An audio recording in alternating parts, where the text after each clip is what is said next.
Here's hoping we don't have yet another technical difficulty. Skirk is amazing. She faced down that terrifying giant and cut its head clean off. Oh, she got hurt though, didn't she? I heard it was pretty bad. Yeah, well, that's a given. But the moment she was on the mend, she got right back to practicing her sword work. I heard Master suffered a grave injury once too. Lost an arm and a leg and still came back stronger than ever. Skirk's becoming more like him by the day. Incredible! I wonder if I'll ever reach their level. They're always so resolute, so unshakable.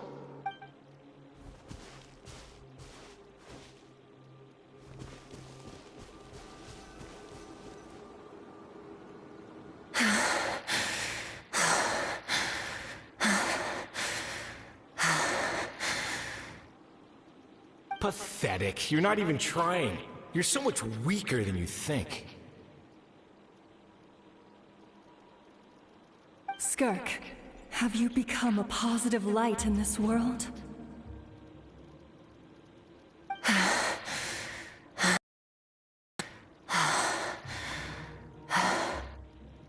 Do you even remember how many of us perished in that fire? How many bodies were left to rot on the scorched earth? Yet you alone live on.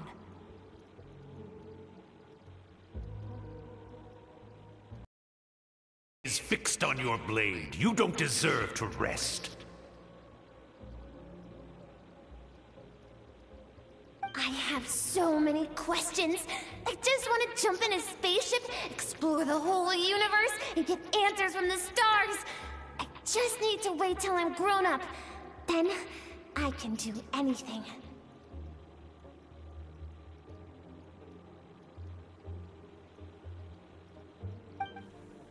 Now, you must bid farewell to who you were in the past, and become someone stronger. Run! Skirk! Run! Only death awaits us here. Keep running, and don't ever look back.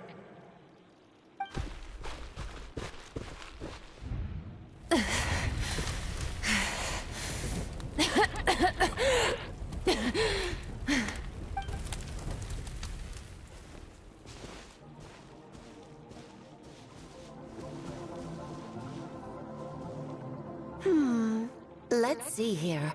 First things first, you need a new identity.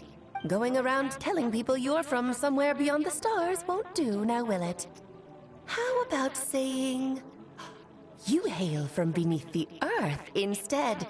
As the Conrian saying goes, venturing out into the universe and down into the abyss are the same in that both are braving the dark unknown. Well, I'm a visitor on this planet, so I'll follow the rules. Ah, splendid. That saves me quite a bit of trouble. Let me offer you a piece of advice in return, although it might not be what you want to hear. I know the pursuit of strength is important to you, but taking a moment for yourself every once in a while is never a bad idea. Ignore her existence for too long, and there will come a day when you can no longer hear her voice.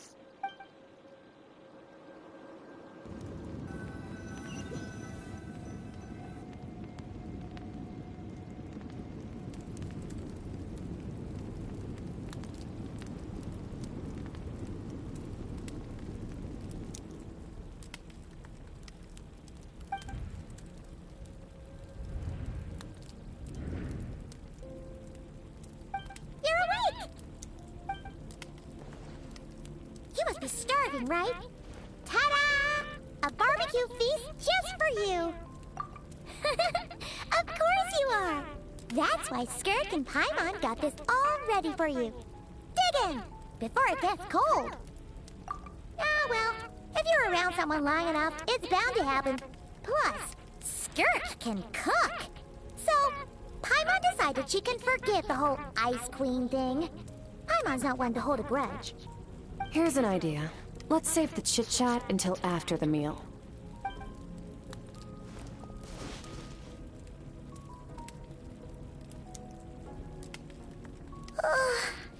So full. Okay, it's Paimon's turn to sleep now.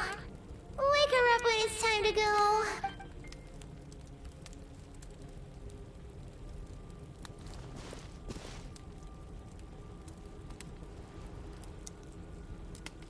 I have good news.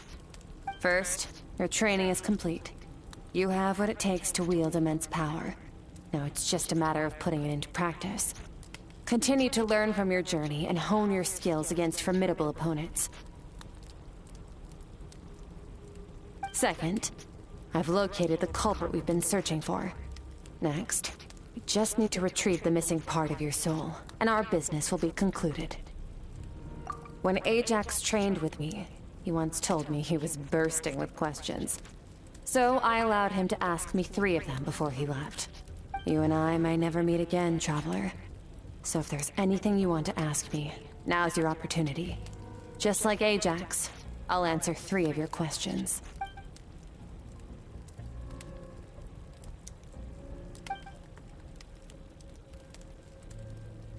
Okay, not the angle I was expecting. What makes you ask that?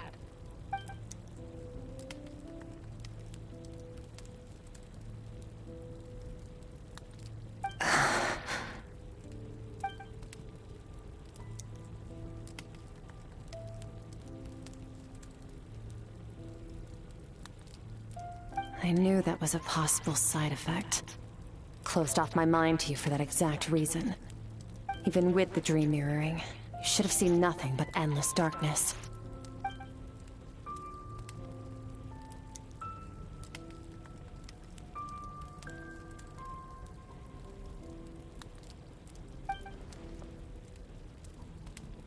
And somewhere along the way, I'll find out how to defeat him. That is my sole focus and purpose. Okay. You have 1 question remaining.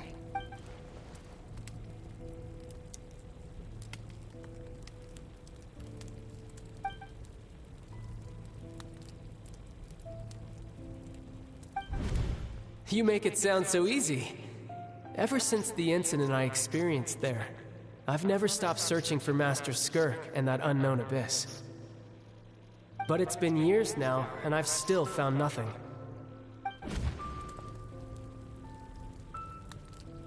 Well, your last question?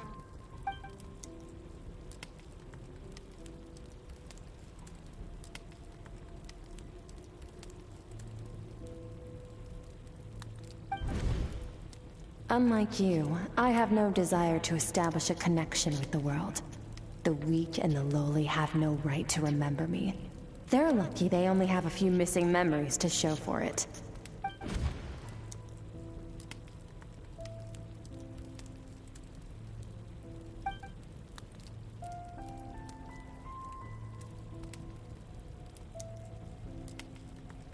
Wake up your companion. It's time to go. Oh, and everything I just told you. Best keep it a secret from her as well.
Let's fly!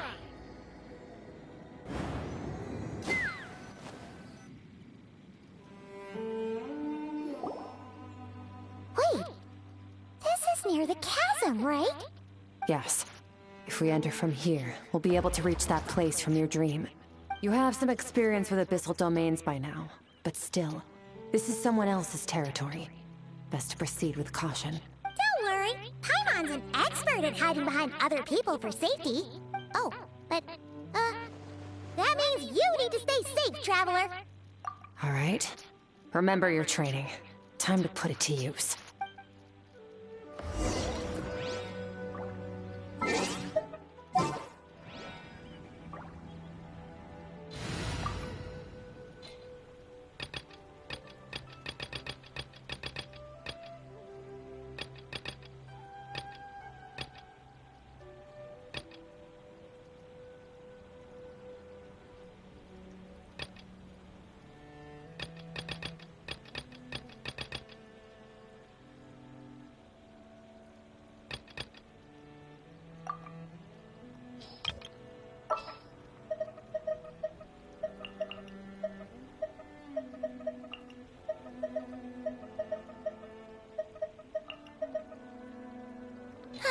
I knew you'd miss me.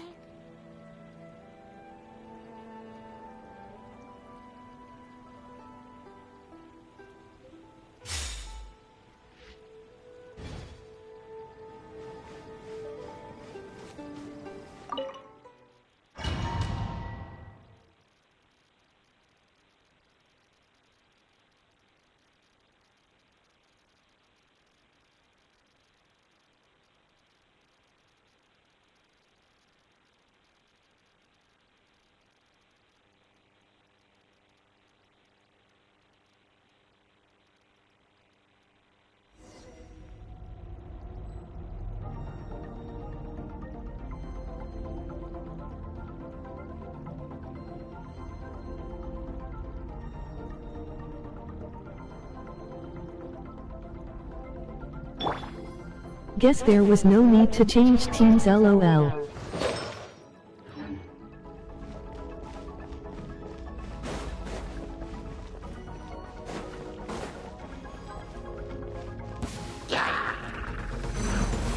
Wipe out!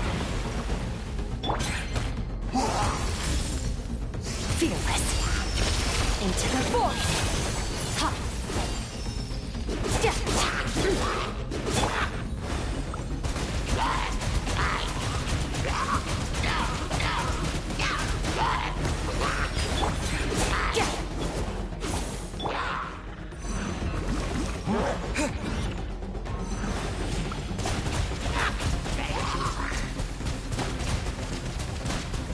Go!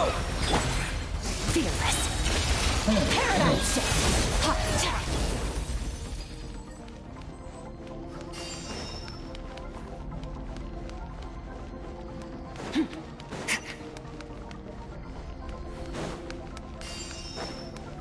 Whoa! Look at all these spikes! Careful! Don't get hit! You know what? Paimon's just gonna float behind you. Come on, you got this!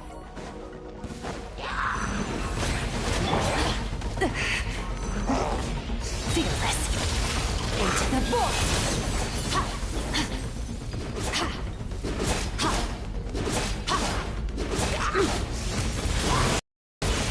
What are you two doing?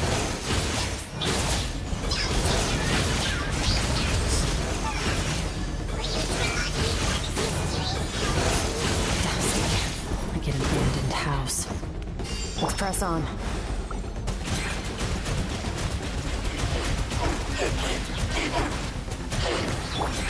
Merciless.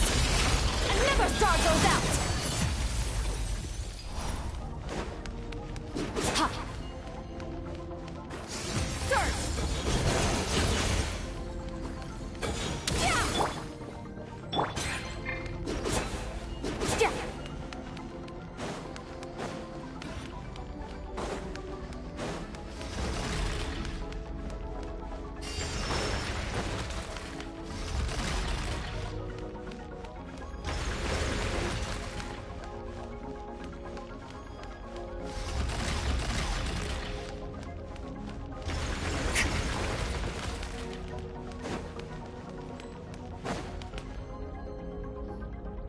Oh, looks like this is a dead end. Did we make it to his hiding place? Ugh, this fog is making it impossible to see anything! This should be the place where you were attacked, Traveler. The missing part of your soul should be nearby. Can you sense where it is?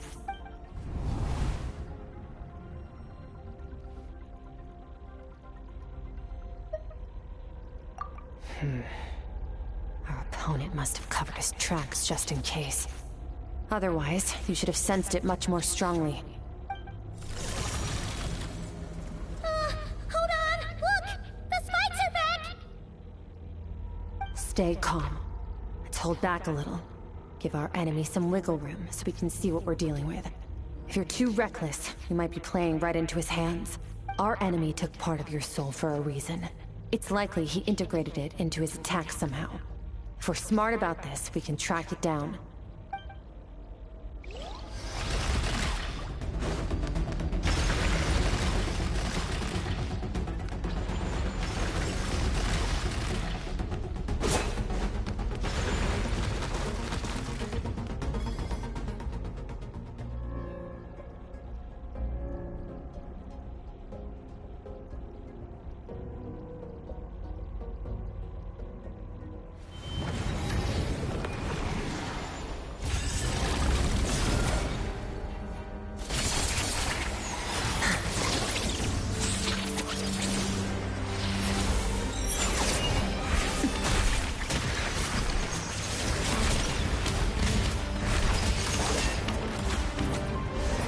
From the start, the attacks have been focused on me.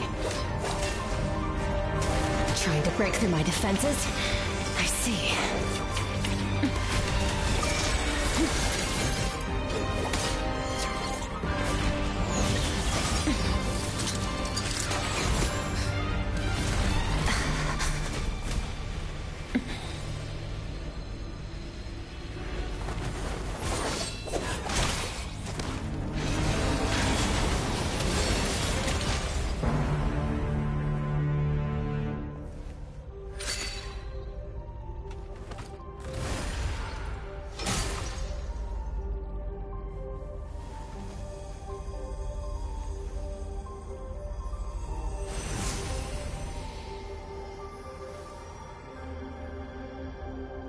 There. I got it back.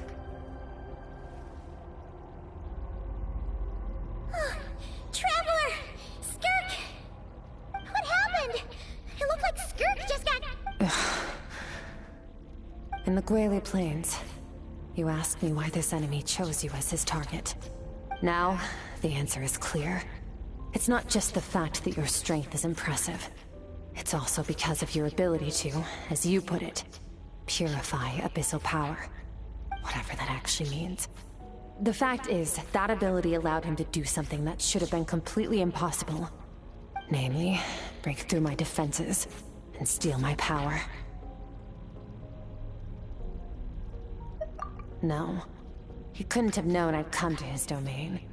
He only stole your soul fragment because he knew the value of its power. I doubt he expected it to come in handy so soon. Call it fate, if you want. I believe that's the term they use in this world for arbitrary coincidences like this. In any case, it works to our advantage. Once I realized what he was using that power for, it gave me the chance to get back what you lost. I'll cope.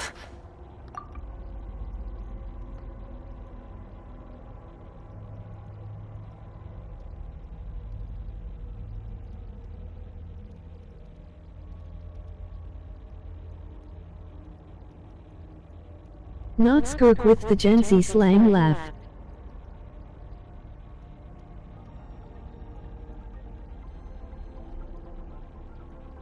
Well, done gorging? Good. Time to answer some questions.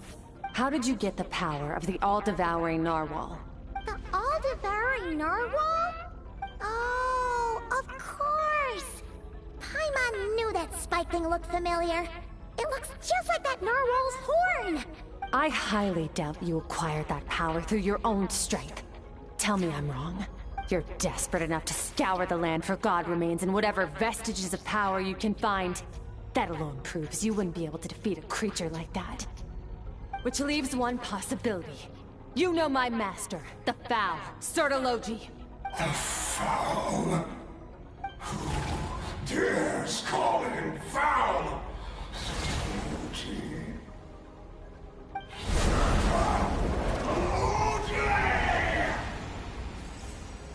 What's wrong? Bit off more power than you can chew? You're struggling to hold a basic conversation. Just a little longer.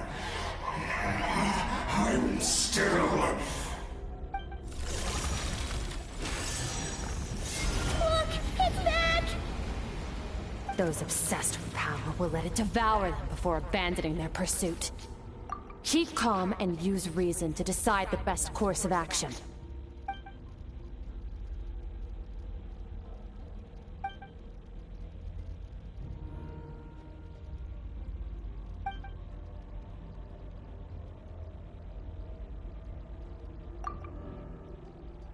Wise decision. Final victory doesn't always come after a single battle. You've got your soul fragment back, so we both got what we came for. Let the enemy draw breath while he can. It won't be for long. Get us out of here, Traveler. You'll need to lead the way this time.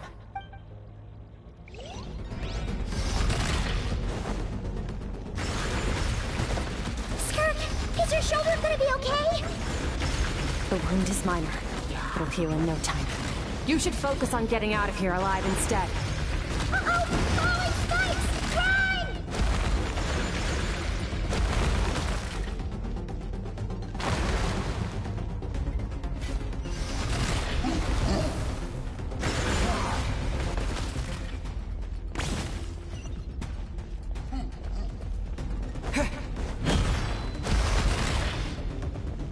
Watch out!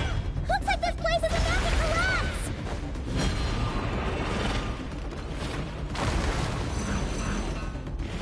So, this guy's power has something to do with the all-devouring narwhal. Did you know that all along, Skirk? I had my suspicions. That's why I decided to investigate in the first place. But suspicions only get you so far. I needed to verify it for myself.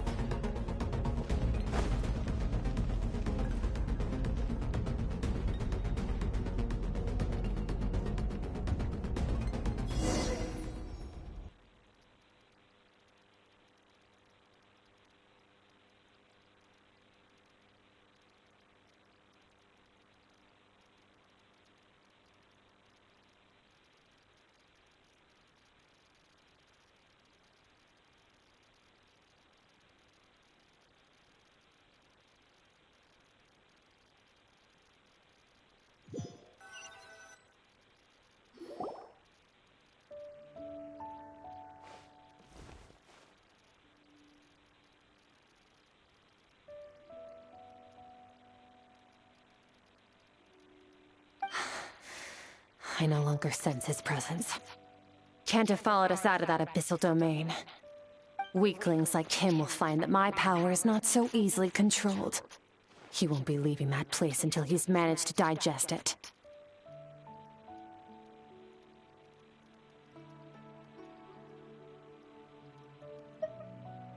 You seem surprised. I suppose that's fair. You've seen but a fraction of what that whale is capable of. That gaping maw could swallow a planet whole. It's called the all-devouring narwhal for a reason. Devouring is what it does best. It can extract power from anything, dead or alive, as long as it manages to make physical contact. Yeah. When we had our run-in with that thing, Neverlap mentioned that it has an instinct to devour. Your dragon friend recognized the nature of its abilities and used the power of Hydro to protect you. That worked because it was in a satiated state, so it was somewhat less aggressive than usual.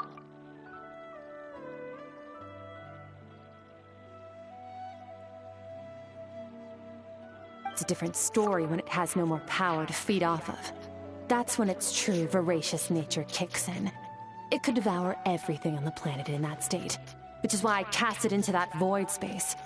But I hadn't counted on there being anyone left on this planet capable of wielding its power.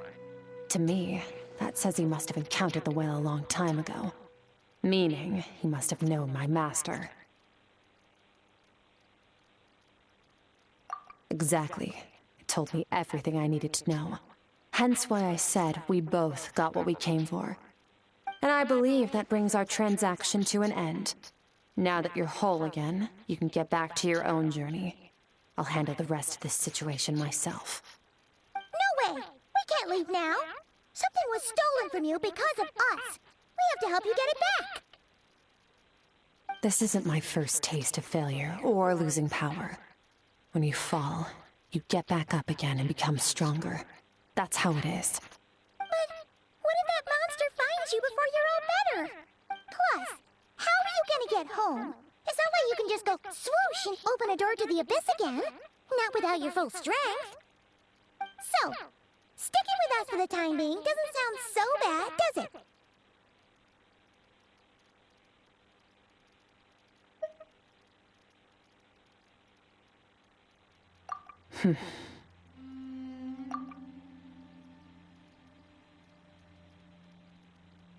Fair enough. Then take this.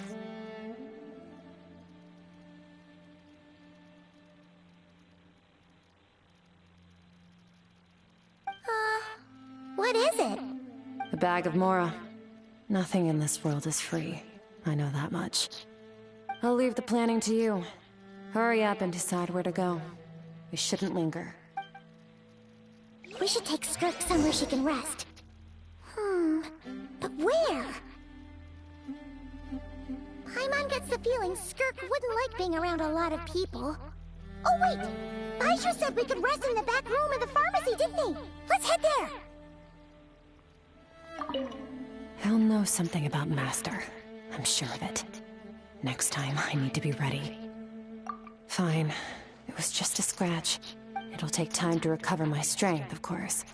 But adapting to situations like this is nothing new for me. Oh, this. It's a star crystal suit. Abyssal energy is scarce in Teyvat. Wearing this helps me access it more freely. It stores concentrated abyssal energy that I can draw from on the go. When the energy runs out, it reverts back to its original form. Found somewhere to rest. Well, lead the way then.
Huh.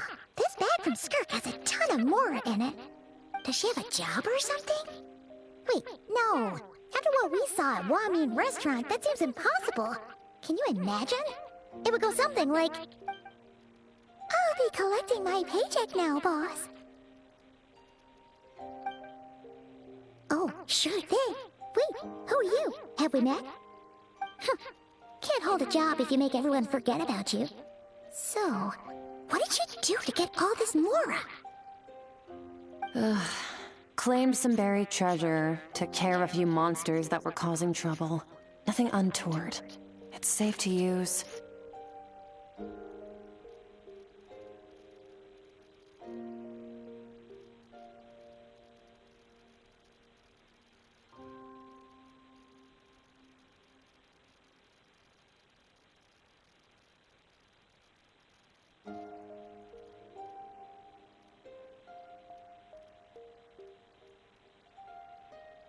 Be right back.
BK. You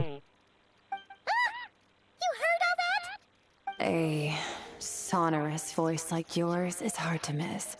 I wouldn't be surprised if the sound of it traveled to the nearest mountaintop.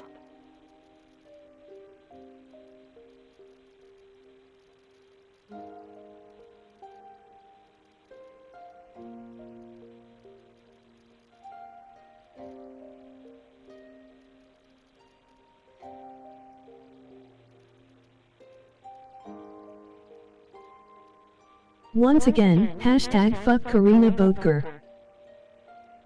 Then, did you by chance happen to hear Paimon's little, joke earlier?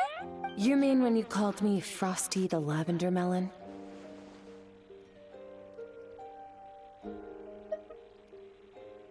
No, sorry. Paimon totally misspoke just now. She didn't say that at all.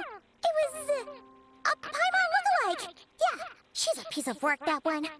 Always impersonating Paimon and giving people weird nicknames.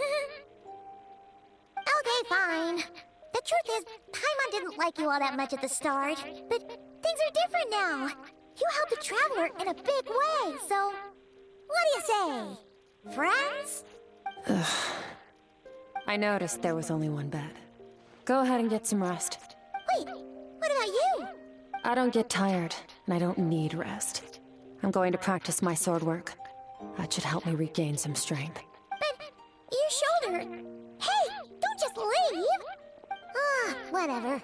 Let her tire herself out. She'll come back eventually. Let's get some sleep, traveler. That comfy bed is calling, Paimon.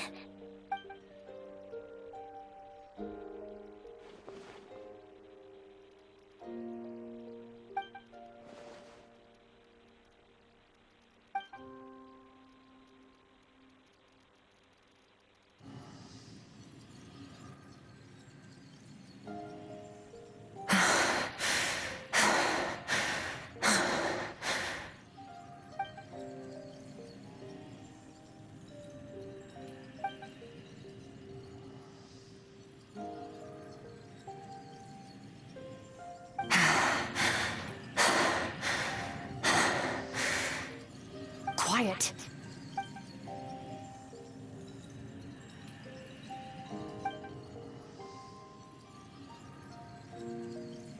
Do you even remember how many of us perished in that fire? How many bodies were left to rot on the scorched earth? Yet you alone live on. Keep your gaze fixed on your blade. You don't deserve to rest. Run, Skirk. Run! Only death awaits us here. Keep running, and don't ever look back.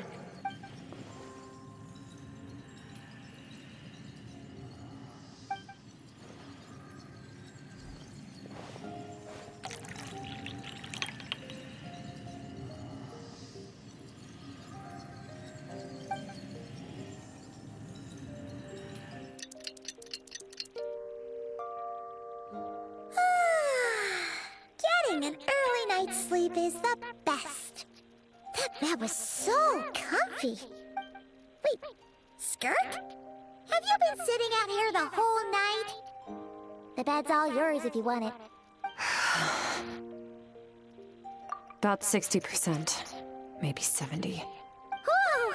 Paimon thought it would take at least a couple of days. That was fast. No, not fast enough. That's 20% less than last time. Same training regimen, same intensity. Nothing felt different, but somehow the outcome fell short. No, I think the problem's with me. I need to meditate for the next 2 days. Deep introspection should help me find the issue. Ooh, sounds intense. We'll watch over you in the meantime, then. Thanks. See you in 2 days.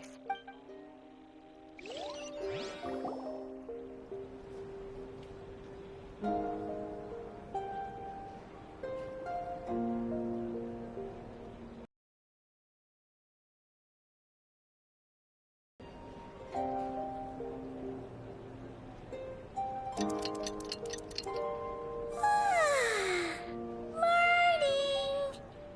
Skirk is still meditating, huh? It's been 2 days already. Shouldn't she be awake by now? Paimon can't think of anything we can do to help. Oh wait! Breakfast! That's it! Paimon will go get breakfast! Skirk is gonna be starving when she wakes up. Be right back.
That's right.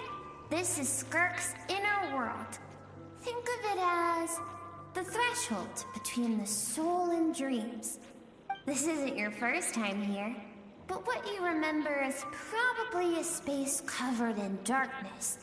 I only managed to illuminate a small portion for you back then. Actually, it's my first time talking to someone like this. I only managed to break free and bring you here because the injury weakened her power. I guess that's why I can speak again, too. Call it fate, if you want. I think that's the word they use in this world for lucky coincidences like this, right? Now, before I take you to her, I gotta ask. You're the first outside visitor to ever come here, so what's your impression of this place? Oh, you noticed. This river represents Skirk's strength. Strength accumulates over time. It is the summation of a person's lived experience. So this river is where all the fragments of Skirk's life should converge into a single stream of memories and emotions, flowing forward as one. But as you can see, this river has been severed numerous times. It's because Skirk doesn't like who she was in the past. When all she sees reflected in the river is a disgraceful shadow of who she was, she cuts through water and rock with the sword of reason, severs her connection with the past, and begins anew. You must learn to shut out all the pointless emotion. Crush the self that makes you weak, and become master over your physical form. This isn't my first taste of failure or losing power. When you fall, you get back up again and become stronger. That's how it is.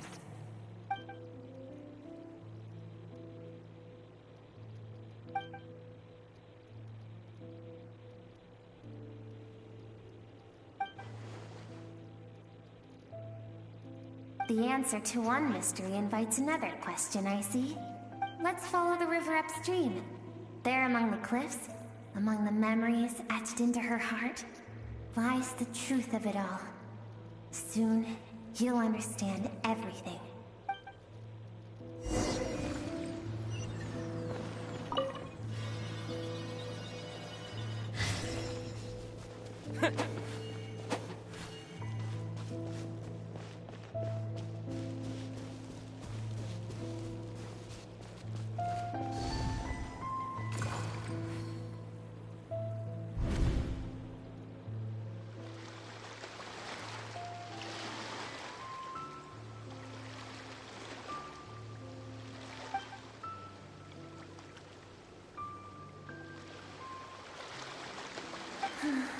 I've always thought that Even when falling leaves don't come from the same tree, they can still form bonds of kinship when they meet. Like meteors, you both made a journey through the stars. Both travelers who have landed on a planet that is not your home. Yet, when she first noticed your presence, although she hesitated for a moment, she still chose to walk away. And if...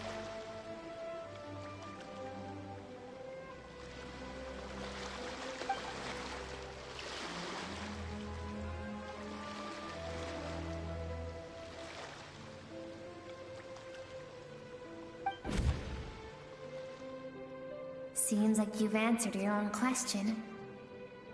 Skirk sees herself as a trespasser in this world. She's made a conscious choice to avoid altering its path. But the reason for that decision stems from events much earlier on in her life. Let's keep going. It's still a long way to the source of the river.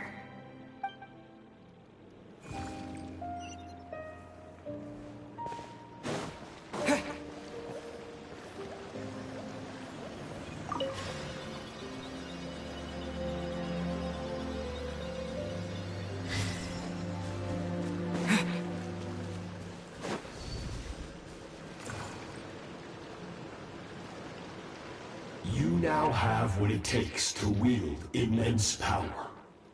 From this day forth, I shall teach you no more. No one can become a worthy warrior through imitation alone. I have given you fangs and claws. Now, you must learn to hunt.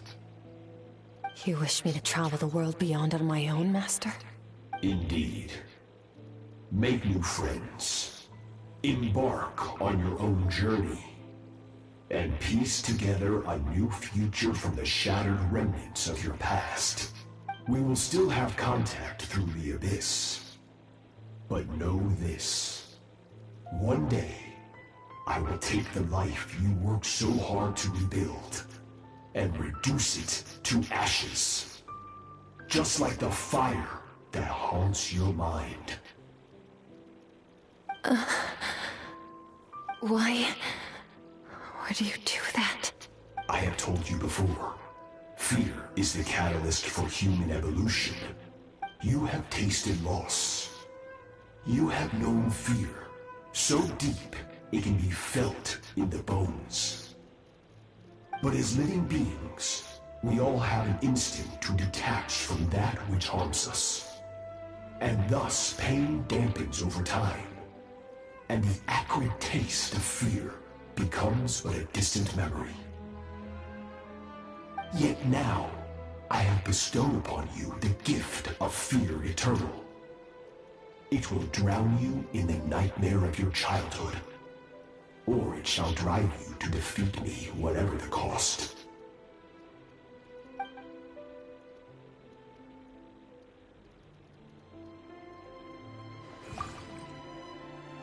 That is what Skirk's master, the foul Sertologi, looked like at one point in time. Of course, as a higher being, physical form is a triviality to him. He could appear as a beast, a human, or even a monster that defies description.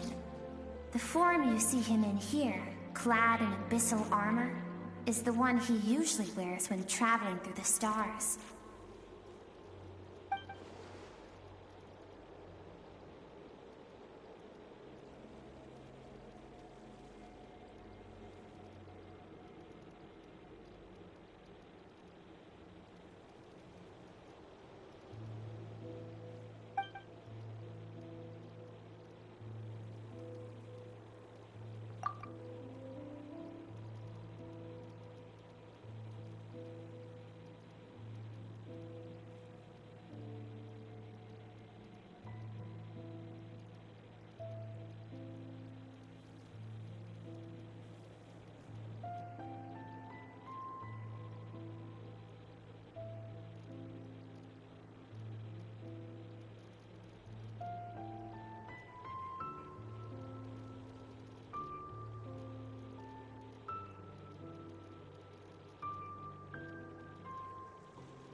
For certain reasons, I need to bridge the power gap between me and my master as quickly as possible. But first, I need to understand the source of his strength. To do that, I need to follow in his footsteps, walk the path he once walked, and somewhere along the way, I'll find out how to defeat him.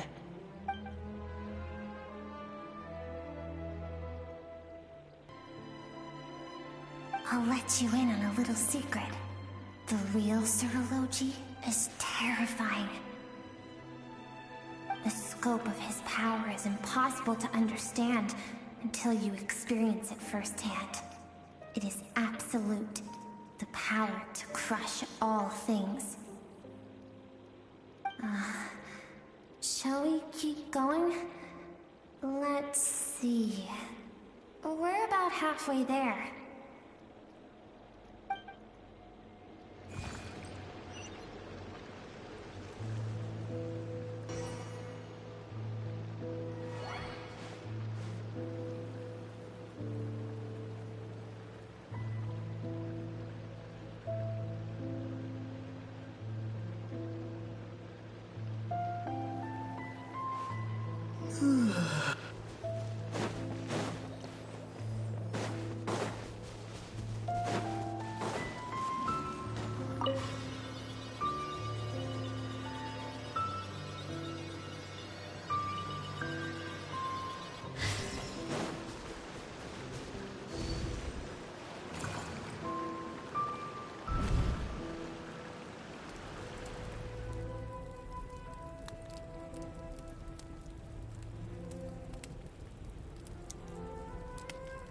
We've made it quite a ways already. This is Skirk, when she first began training under Surology. I have set your broken wrist. Tomorrow, you're to train twice as hard. No tears this time. Good. Attempting to garner sympathy through tears is a habit of the weak.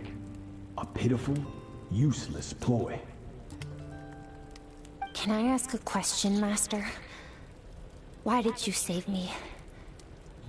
I keep thinking, maybe it would be better if I had died. I wouldn't be haunted by that fire all the time. I wouldn't have to go on like this. I saved you because I have a plan for you. It has been too long since I fought a battle that demanded my full strength, and I hunger for it.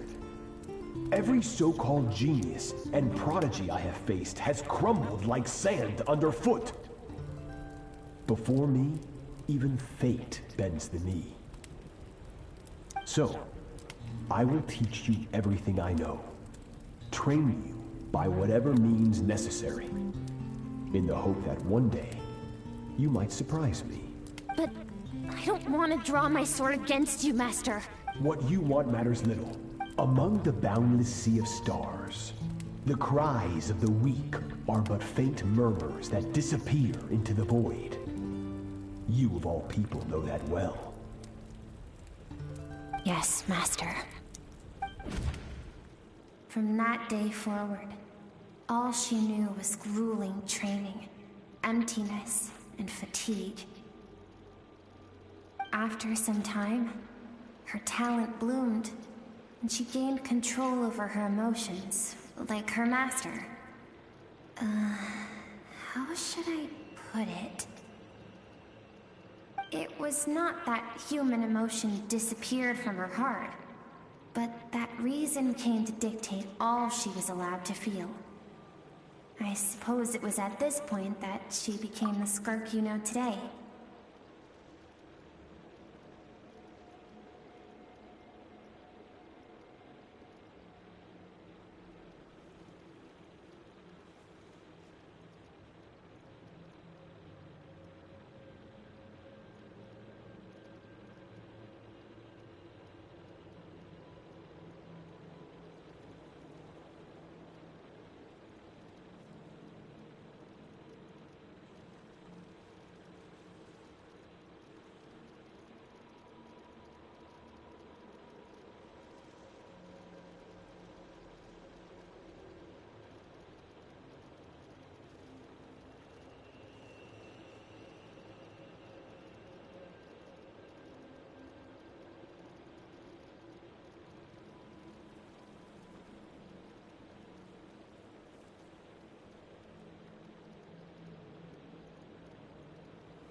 nearly there.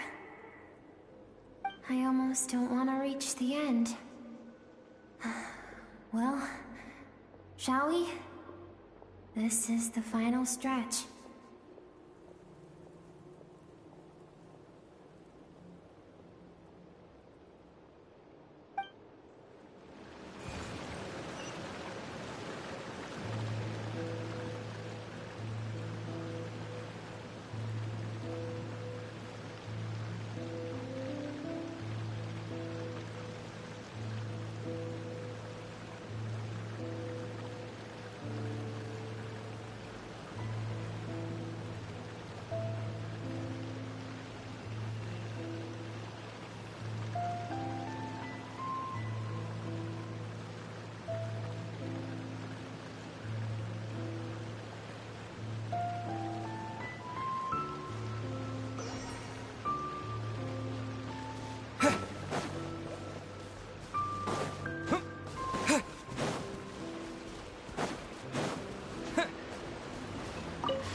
These are Skirk's happiest memories. What a simple and carefree time it was. Wisps of clouds dotted the sky. The sun bathed everything in golden light. And when song filled the air, not even the shyest of flowers could resist swaying along. This is Skirk's homeland. She was so curious about everything as a child, always skipping school to go exploring instead. There was so much to discover. The treasures at the bottom of the sea, the secrets beyond the stars, and that merchant ship packed with adults wearing those strange clothes. Yes, the ship. That was the beginning of the end. It was a spaceship. When it arrived, the people that disembarked wore smiles on their faces and spoke of friendship. They claimed to be merchants from a neighboring planet, looking to establish trade.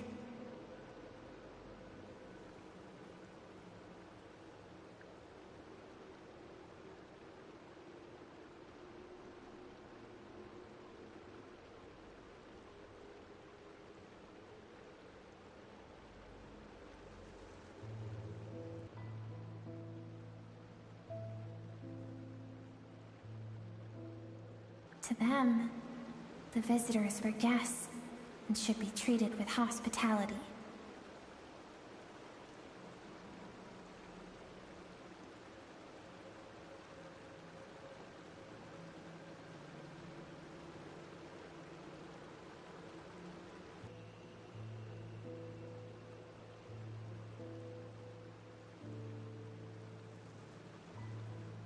No one had any idea of what was to come. Several months later, an army of unknown origin arrived without warning and carried out a ruthless campaign to destroy everything and everyone on the planet. Skirk had skipped school that day, like so many times before, so she was not caught in the immediate wave of destruction. But when she came home that day, only fire and ruin awaited her. Countless people cried out to her for help. People she knew and loved. Friends and relatives. The little girl who lived next door. The shop owner with the bad leg. The bad-tempered teacher she had made fun of just that morning. Their lives were discarded like worthless trash. As the fire consumed one life after another, Skirk was helpless. All she could do was run. And so she did. She kept running, until an unexpected figure crossed her path. If Sertology hadn't been there in that moment, the fire would have claimed her life too. And there she would have remained, left to rot in the scorched earth, with no answer as to why any of this was happening.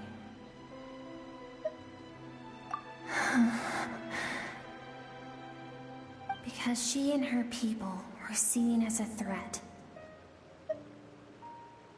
As the initial merchant ship explored the planet, they discovered that it hadn't always had the condition to support life. Yet there was evidence of human activity, even during the periods of extreme heat or cold in the past. Further research revealed that, over time, the people of this planet had evolved the ability to adapt to any type of environment or energy source. For that reason, the outsiders viewed them as a potential threat, and decided to eliminate them before the threat could rear its head. And so, the army was called, and the so-called danger was wiped from the face of the planet. Senseless, isn't it? Deemed a threat because of a gift they didn't even know they had. Perhaps it was their own innocence and kindness that doomed them. But in the end, that was lost to the blaze as well. If those with power get to decide good and evil, then all you can trust in is the sword in your hand. And so, before death could claim her, she ran. She ran and never stopped. No one wants to relive their most painful moments. Well, that brings us to the end of the story. This is as far as we can go. Skirka is waiting over there. For both of us. Let's go to her. It's time to fulfill my purpose. And my greatest wish over all these years.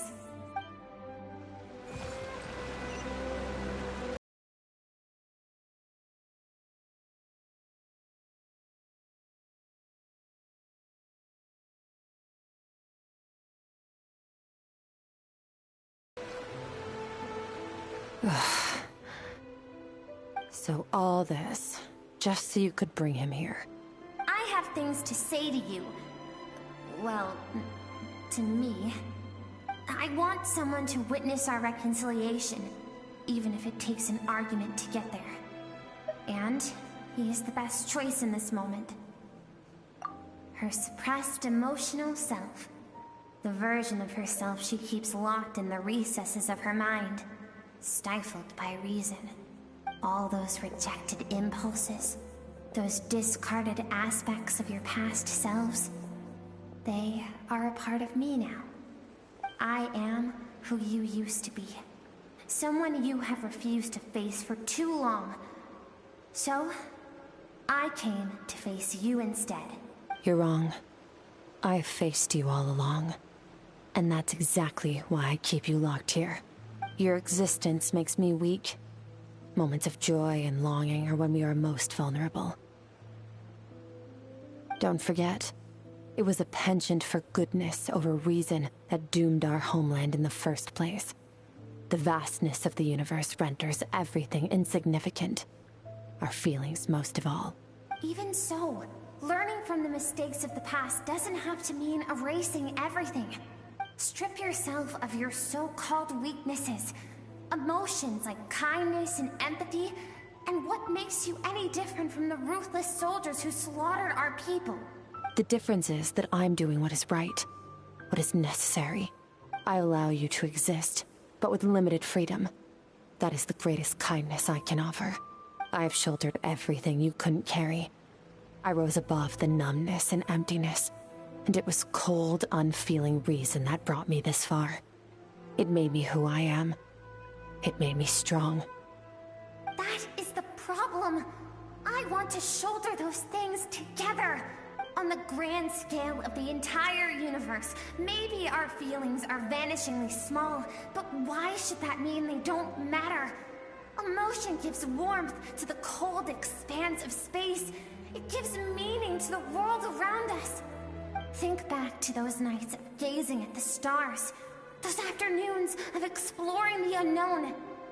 Think back, and let them grant you peace. A brief respite from the pressure you put on yourself. That isn't what we need. It's exactly what we need. Aren't you curious about why recovering your strength has taken longer than normal this time? Finally, you get to the important part. That is the only answer I came here to find. Then look around. Look at your inner world. You cast aside your dreams and curiosity, and in doing so, you lost your original motivation. You severed all connection to who you used to be, so you can no longer draw strength from your past. Now, the only things driving you forward are fear and survivor's guilt. But these cannot take you far enough. And so, this river, the source of your strength, grows more polluted by the day. And you think that means I should seek help from a weak little thing like you?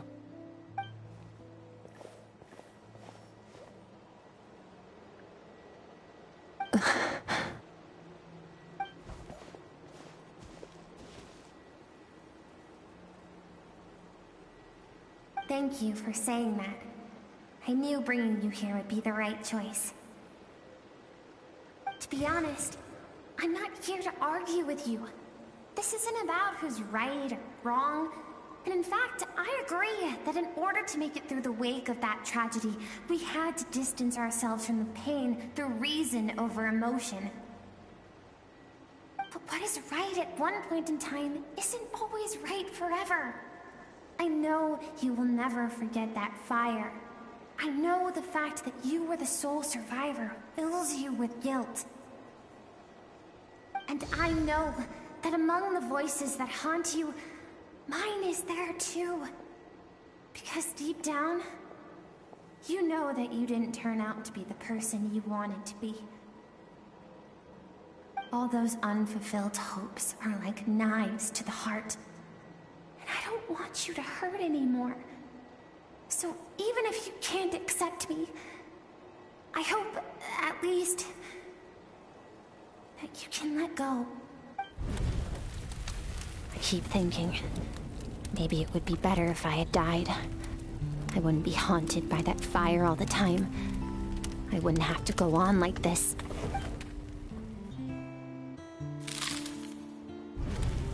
Your dad and I, we're not afraid to stare death in the face, but we need you to survive.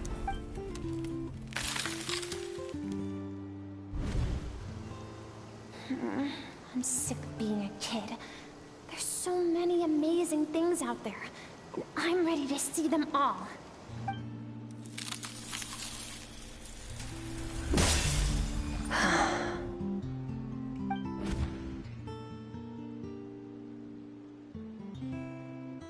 I remember. There was a song Mom and Dad always sang when we went out to fetch water. Dancing water. The sand along your path is begging for your song and movement.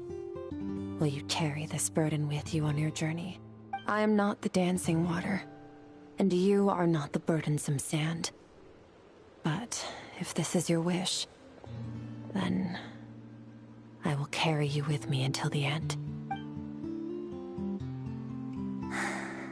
Thank you. I should be thanking you.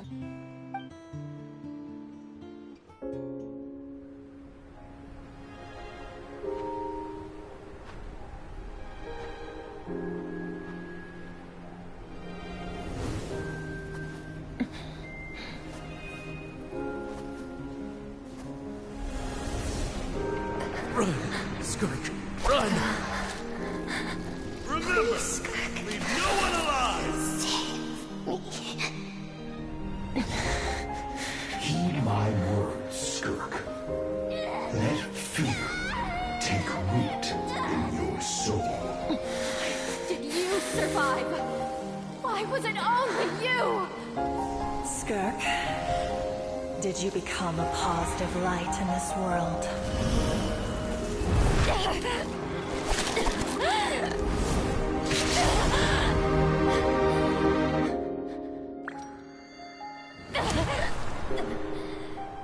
Hey, doesn't have to be the end.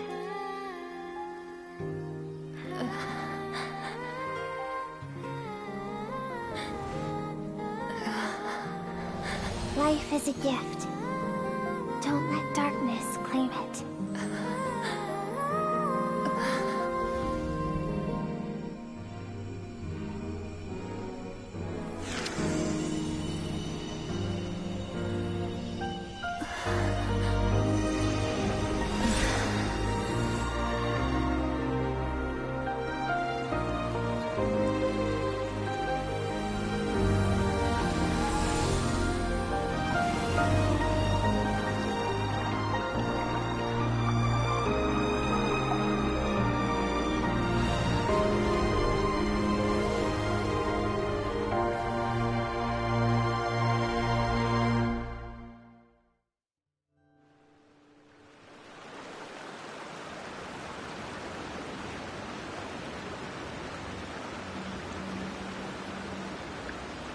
So, you saw my memories then. I once asked my master if survival of the strongest was the law of the universe. He said no. But in a world without order, those with no moral boundaries tend to be the ones who survive. That's why, after hearing his answer, an idea came to mind. An idea that, one day, I would create a new world order. One in which there would never be another tragedy like that fire. One in which power was not the law of the land. But that means I must defeat him. Because my master, Sertologi, is, at the core, a defier of all rules and order. Yes, and not just because of the gap in our abilities, but also because I have no reason to see him as an enemy. Although his decision to train me was not made out of kindness, he did everything a master should. He saved my life, taught me the sword and the principles of strength. And for that, I respect him. I know, and it's not something I want. But Master never goes back on his word. I have to treat everything he says as a promise. He's no longer into that. But he sends me messages through the abyss every now and then. Most of them are simple greetings, or an answer to one of my questions. Every time I hear from him, my heart skips a beat. And I wonder if this is the moment where he'll finally appear before me and tear down everything I've built to pieces. Maybe that means I do live in eternal fear, just like he said. Yes, I respect him, but I'm also afraid of him. And for that reason, the pursuit of strength consumes every moment of my life. I don't know what Master has planned, but I have to be ready. Help me? Why? This isn't your fight.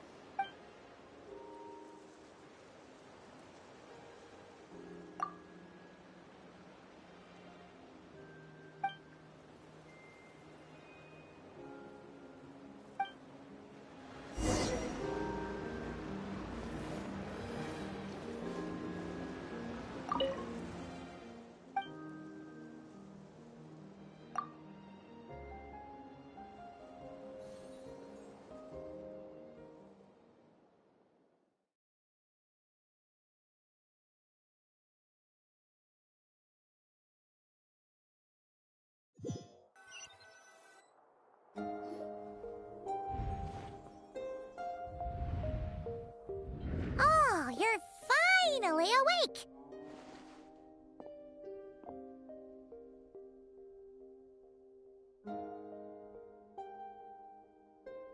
Honestly, Paimon was gone for like 2 seconds and then she comes back and finds you both unconscious?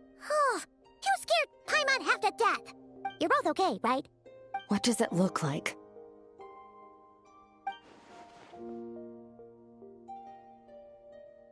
Only water from the source can cleanse the rot and filth that flows from the past into the future. I taught you to incorporate the experiences from your journey into how you fight.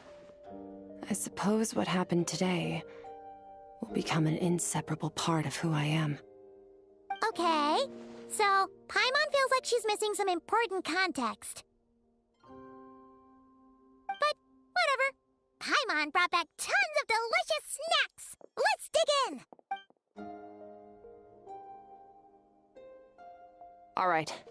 It's about time we finished what we started. We're gonna deal with this thief for good, right? This time, I'm not going to tell you to hold back. But having digested even more power in the meantime, he's going to be tougher than before. The good news is, we have no reason to pull our punches this time. So, let's go. Same place as last time.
The fog is gone!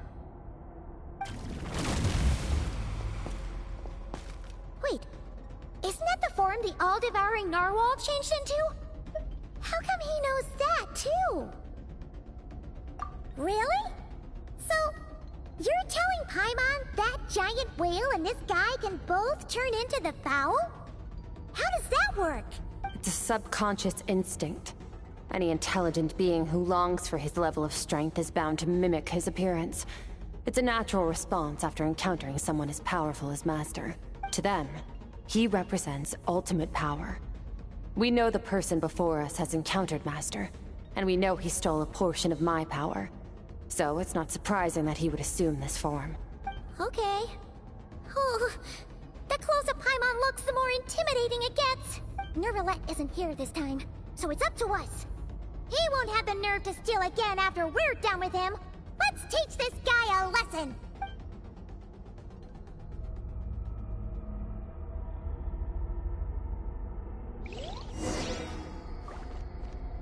Eternal. Wipe out! Infinite. Paradigm shift!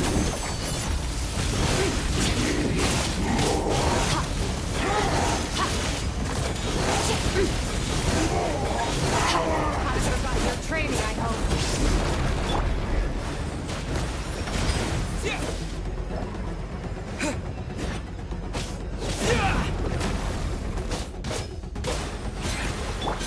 Extinguish!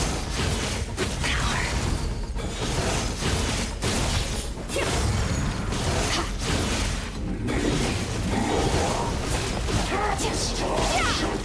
his crown.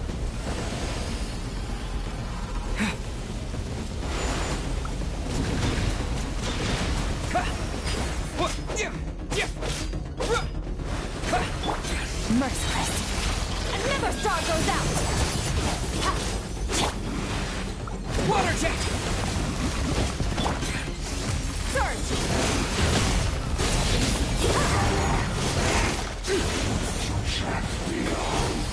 Mine to wield.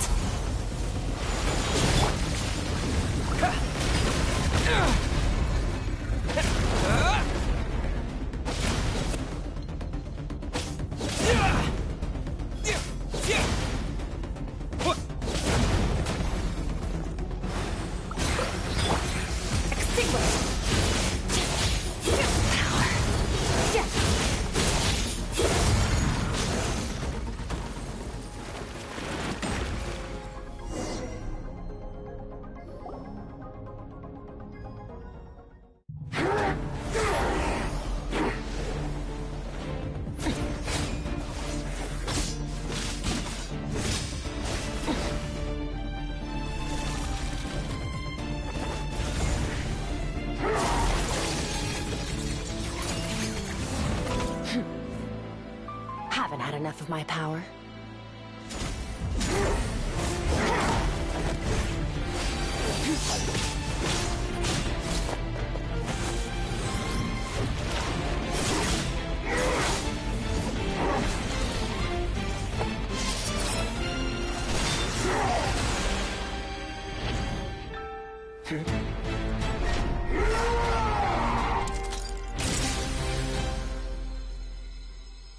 Well then, let's see how much more of this power you can handle.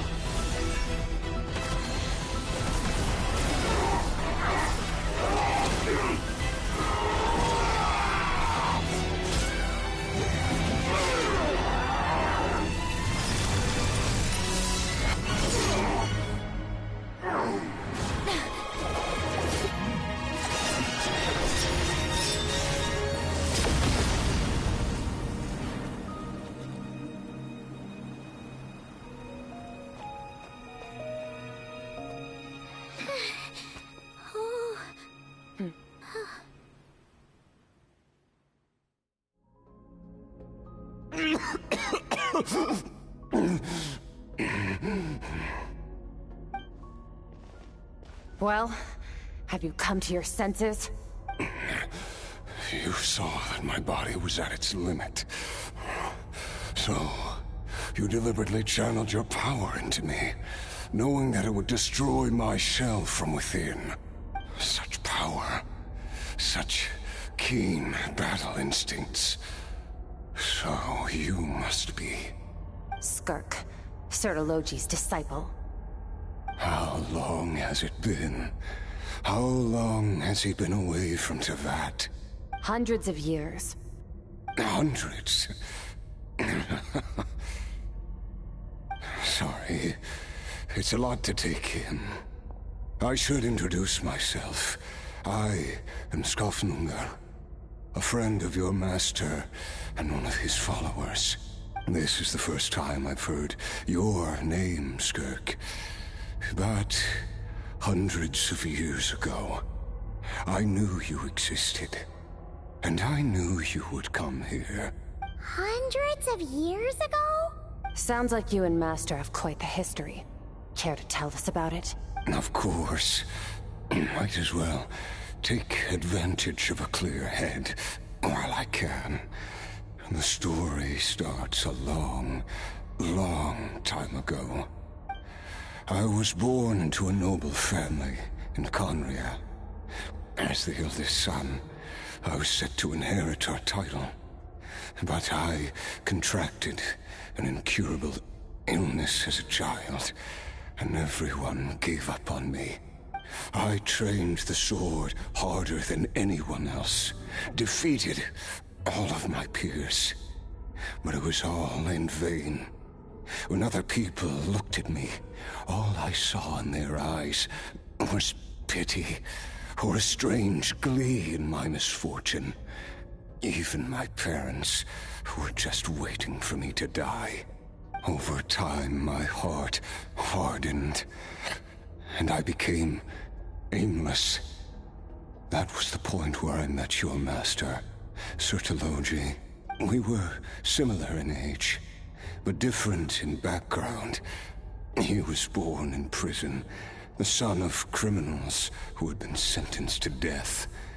He spent his childhood wandering the streets, facing more criticism than the literary works in the Universitas Magistrorum. Yet, he always wore a smile on his face, as if kindness and malice were one and the same, and he could not see the difference.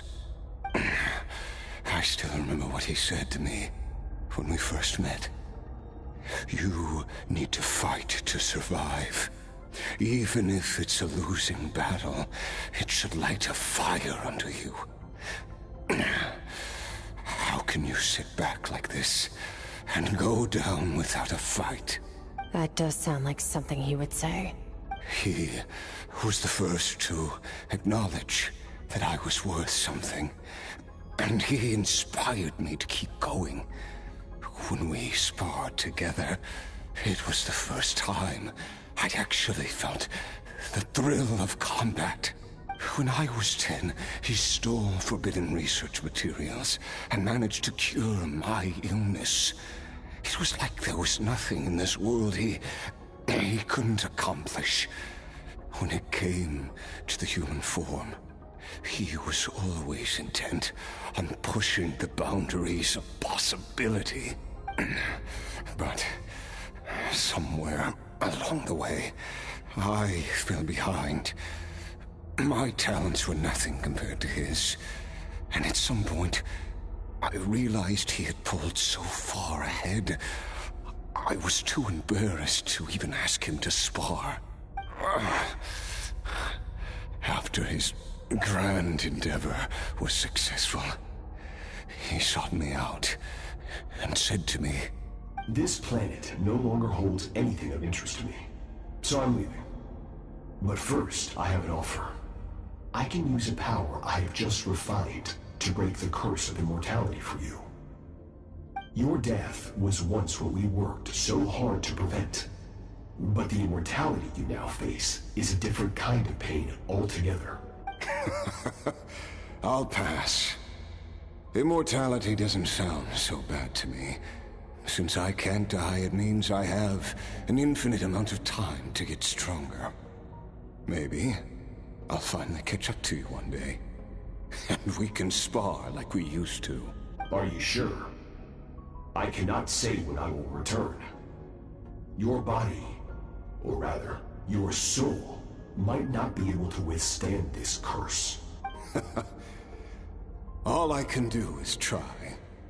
After all, a wise man once told me, people need to fight for their own survival. Wise indeed. Nevertheless, if you grow weary of the pain of immortality, and wish to experience a good sparring match before you wither away, seek out my disciple. Disciple? Never thought I'd hear that word coming from you. Nor I. But Vedifenir said I was destined to find a disciple out there in the universe, and bring her to Tibet. You know as well as I, Vedifenir's prophecies are never wrong. Well, now I'm curious about who this disciple of yours will be. All Vedifenir said was that one day, the stars shall bow in her honor. Sounds pretty impressive. Of course. Only the most outstanding people would have the right to become my disciple. Still self-assured as ever, I see. But you're not wrong. I'll be leaving then. Oh, and if you are serious about getting stronger, I left you a little gift in the primordial sea. As I've said before, walk whatever path you want. Freedom means even the wicked get to make their own choices. Waiting for me in the primordial sea was the all-devouring narwhal, already beaten into submission by Pt3. In its weakened state, I was able to cut off part of its flesh and sew it into my own heart. Your heart? That sounds like torture. How did you even survive that? Because, of course, I bear the curse of immortality. So, you used the curse to turn yourself into a vessel for power. Even with that whale's ability, devouring power like that is not something the human body can withstand. With your body and soul constantly at the breaking point, it was the curse of immortality that sustained you. But that is not the path to strength. You have to pour your heart into it, work for it, dream of it. Instead, you stole something that didn't belong to you, and it backfired.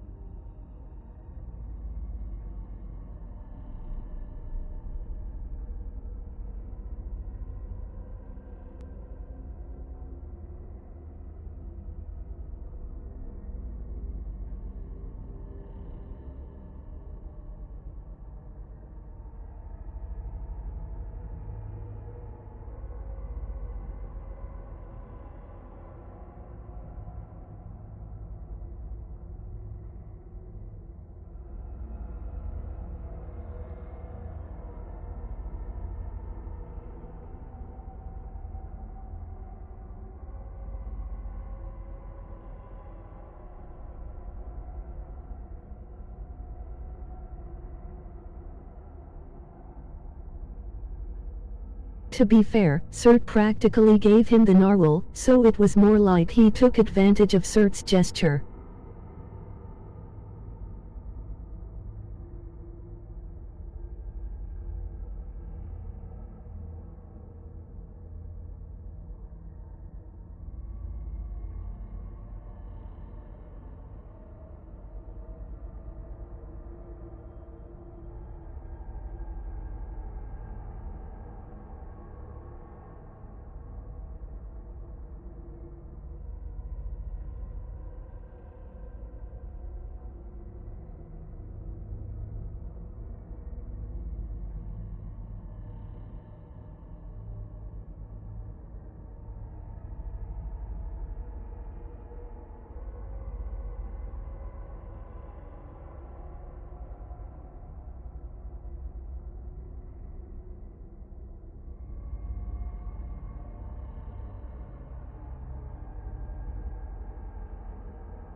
You're right.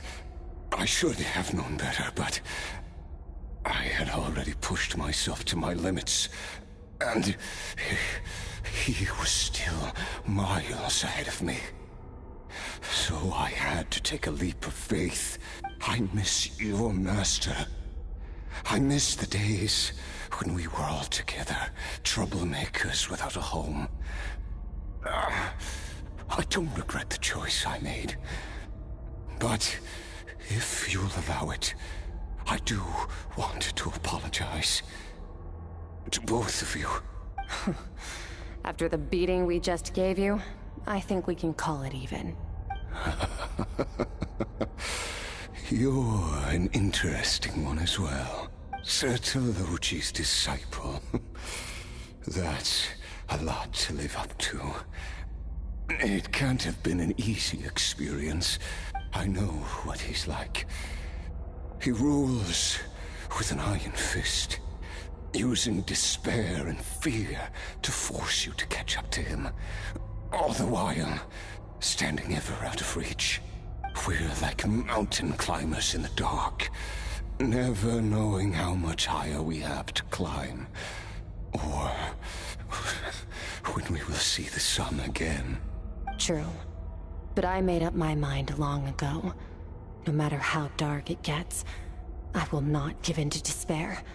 I will overcome it.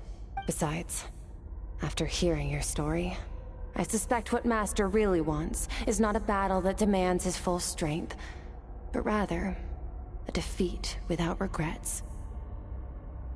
Oh? Since you're his friend, you must have some things in common.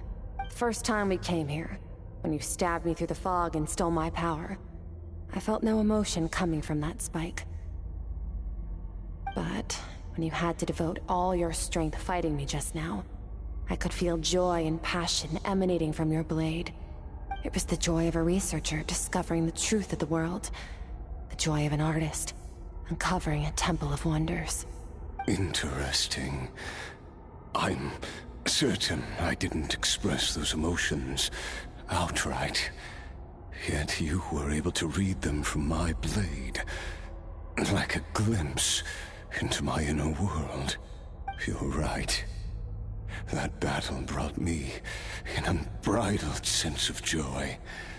And my defeat brings me no regret whatsoever. Exactly. I think Master also craves a battle like that.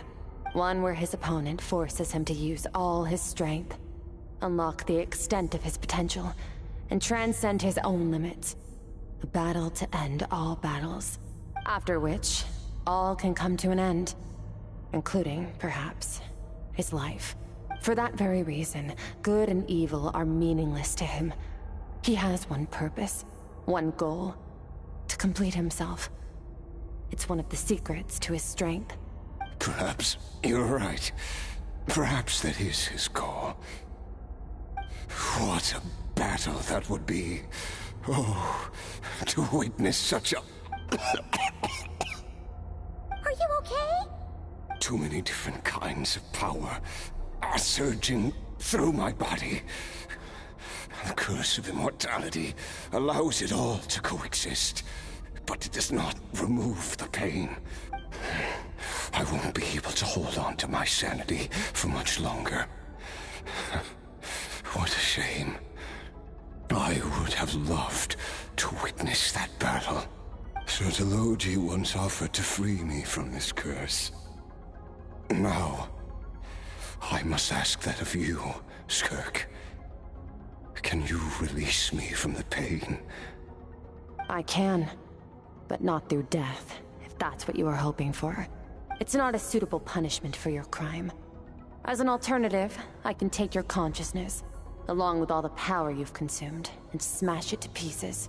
The impurities will dissipate, and under the curse of immortality, your mind and body will regenerate. When that process is complete, you will be back to who you were before, no longer tortured by powers you can't control.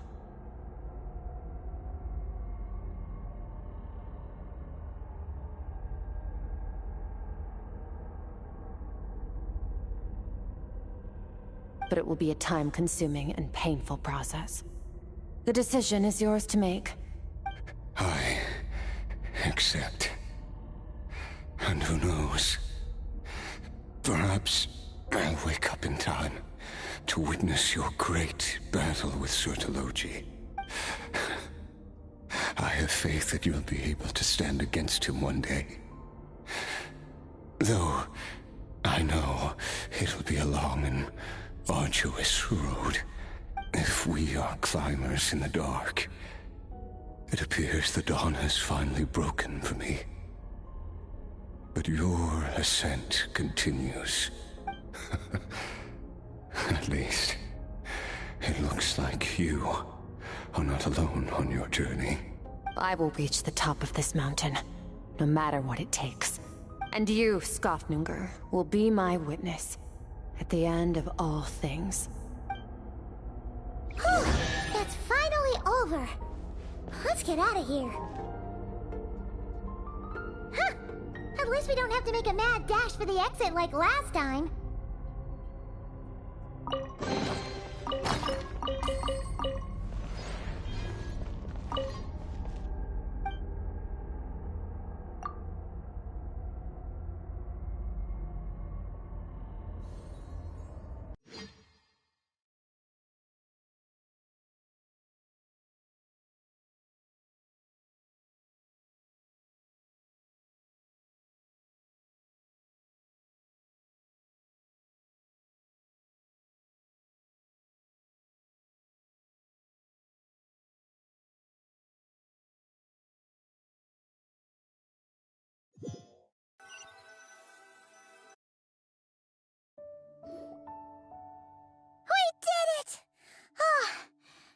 been a few days, but it feels like forever.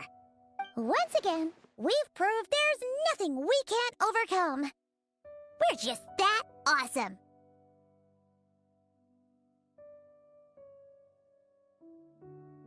Wow, you sound even more confident than usual. Guess you really have become stronger.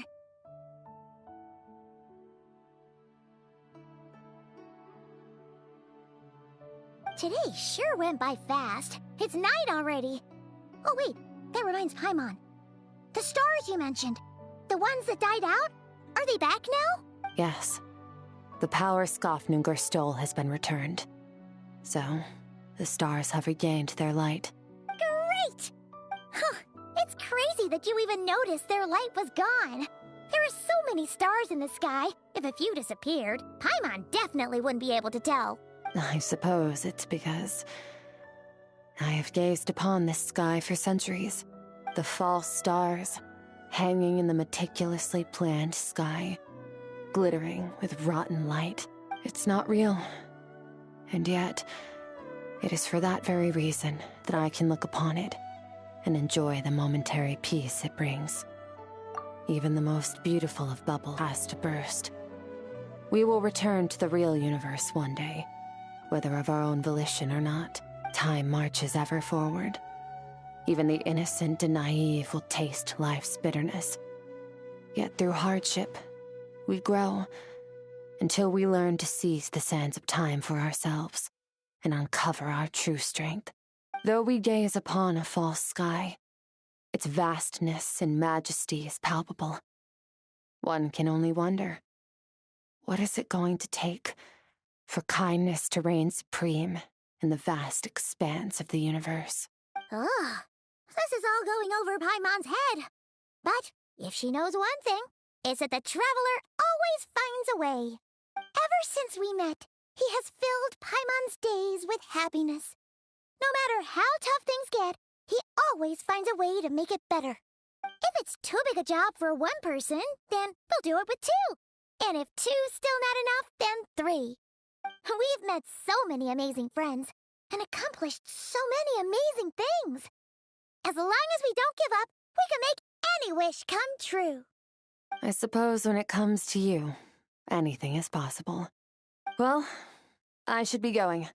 Now that my power is no longer isolated from my emotions, I need more practice to get used to it. I suppose fate will decide. Maybe we'll bump into each other on the street. Or maybe we'll reunite on a different planet entirely. Regardless, reunions and partings are but passing moments. More than anything, I hope that, at the end of this journey, wherever it takes us, we stand in a world reborn. One without war, pain, or forced partings. One where new life can bloom, even where there was once nothing but scorched earth. For this, we must all work to become stronger. If that's what you want to call me, I won't object. Goodbye. Bye!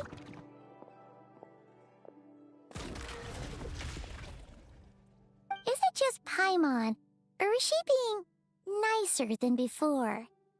We definitely count as friends after all that, don't you think? Hey, what do you think about camping here tonight? There's nothing quite like sleeping under the stars. Come tomorrow, we can continue our journey. Oh, and since Paimon treated you to that super nice meal at Wanmin Restaurant, it's about time you returned the favor.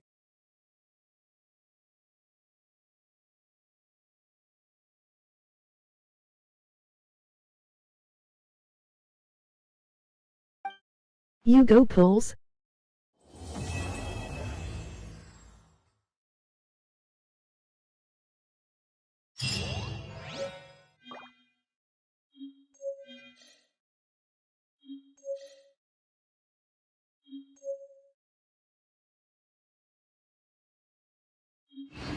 I'm about to ride now.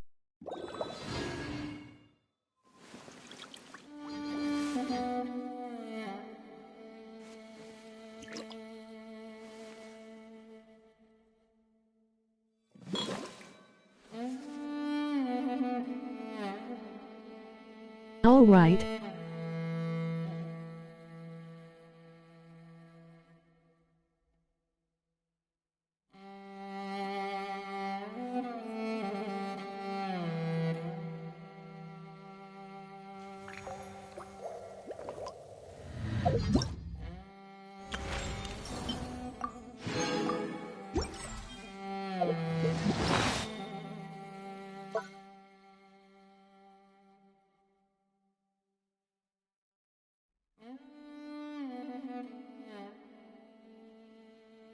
I still pulling for her.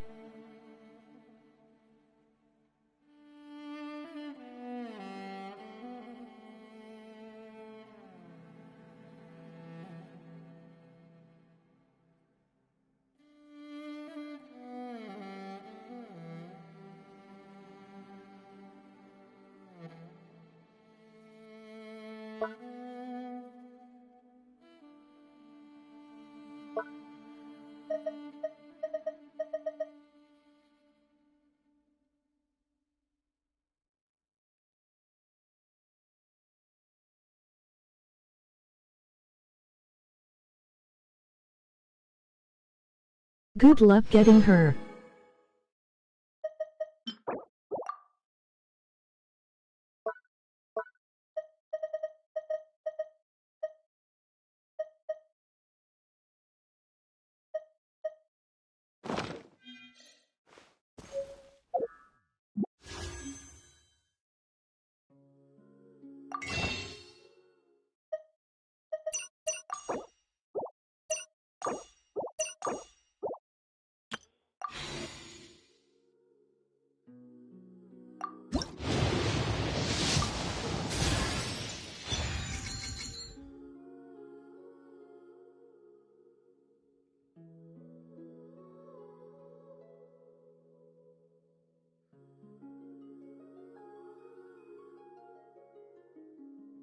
Staring off with lion's roar.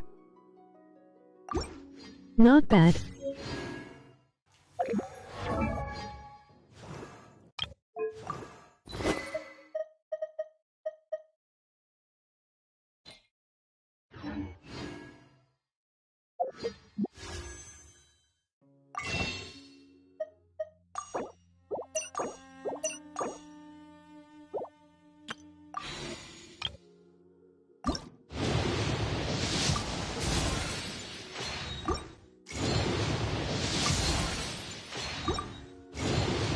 Next 5-star is going be her. I lose my 5050 in e-banner.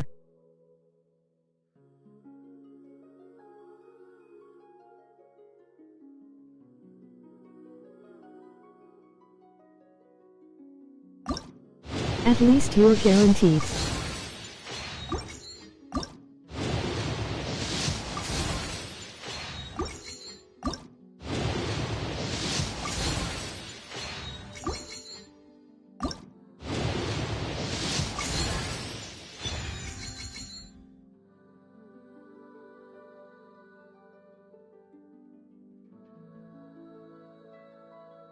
Perfect. I go for the weapon too.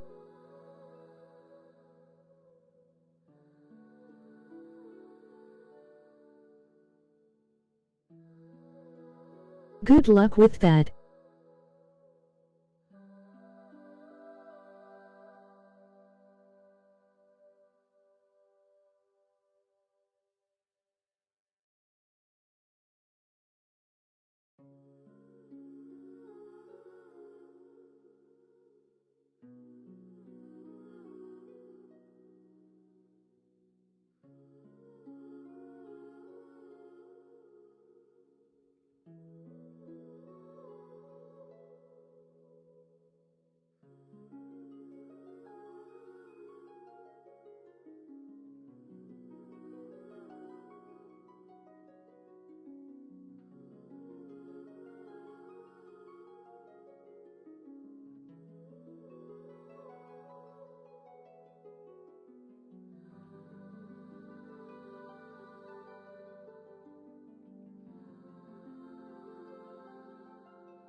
Hey, I got Venti's boyfriend laugh.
And again LOL.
Another Favonia sword, we take those.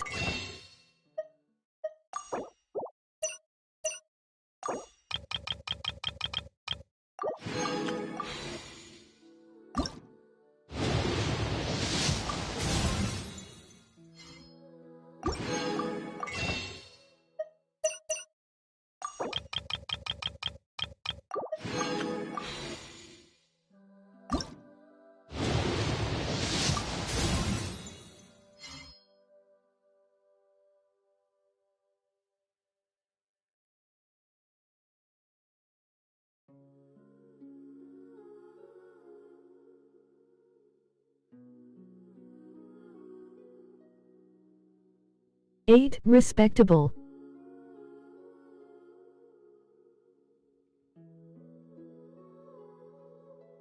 Oh damn. Guess I won't be pulling for Shen this time.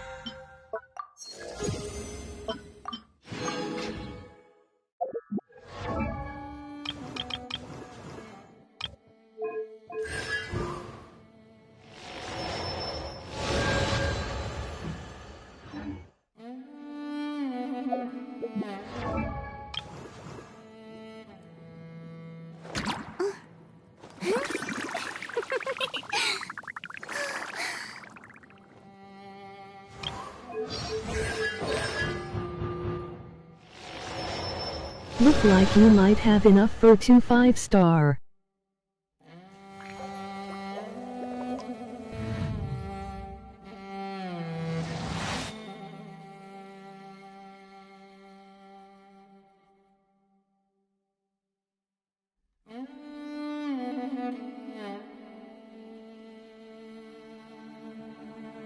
I did. Mizuki was the first one. Emoji happy tears.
If I were you, I go keep pull until I get both of them. I already have Shen if you want Shen.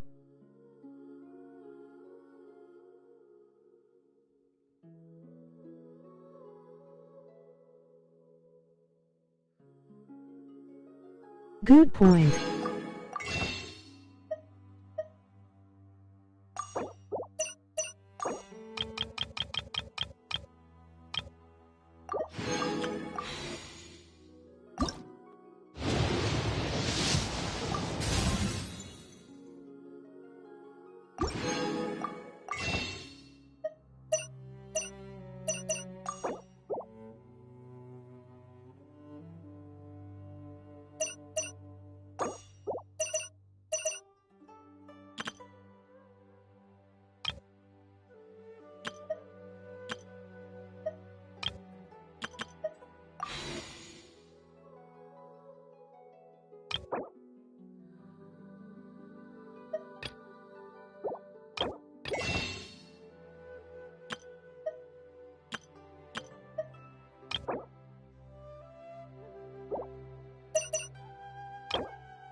Laugh, you still have those.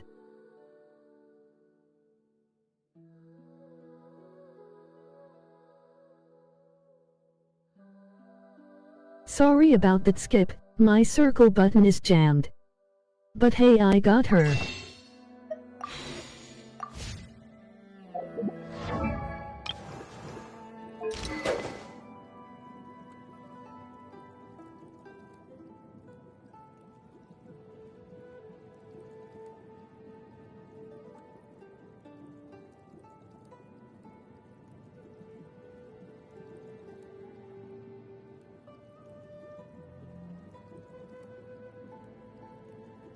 There's Skirk, that why I don't skip that fast.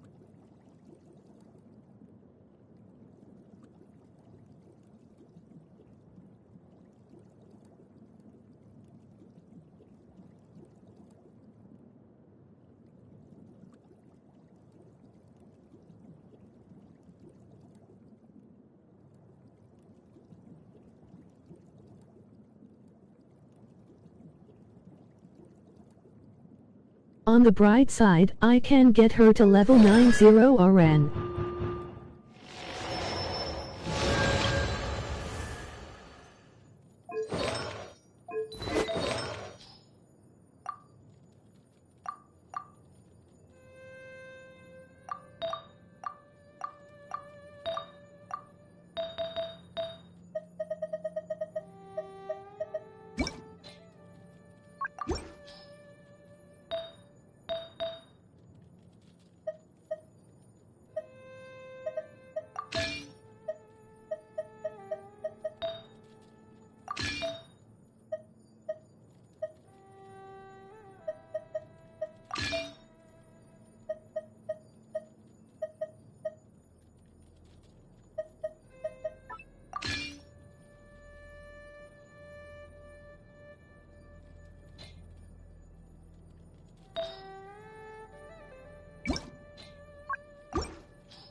Not go for Shen for this one?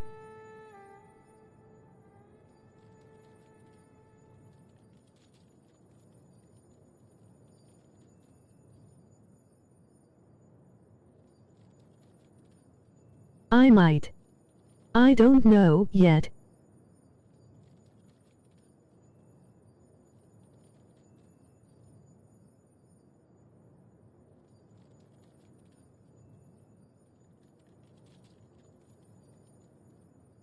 Okay. I already have Escoffier. I'm wondering if that will be enough.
Ugh, waste of ingredients. Next time, I'm cooking. Not bad. It's okay.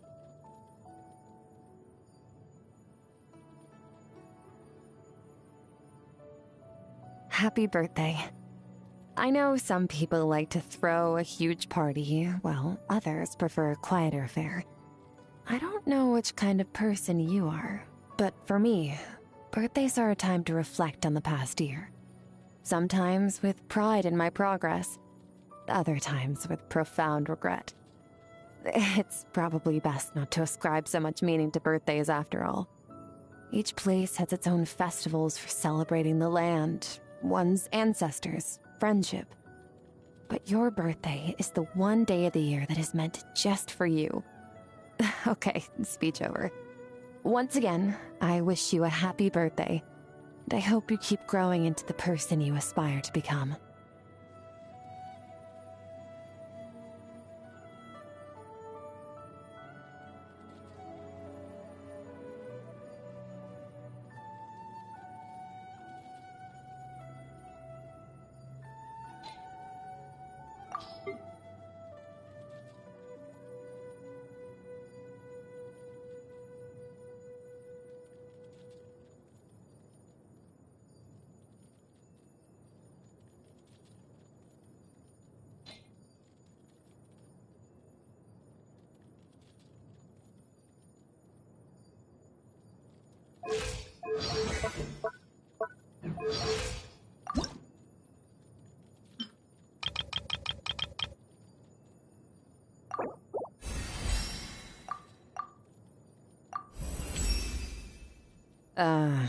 Is that it?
One, two, breathe.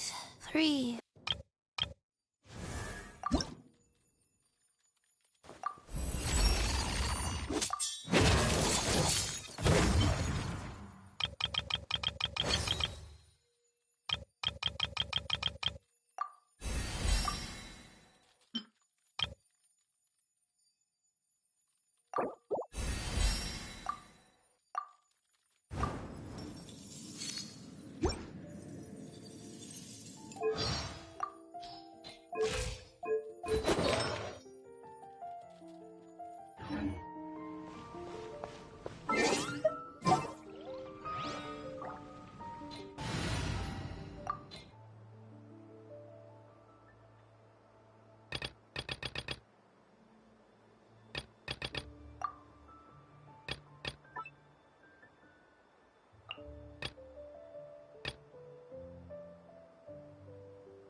Let's go stretch our legs while the flavors are mingling.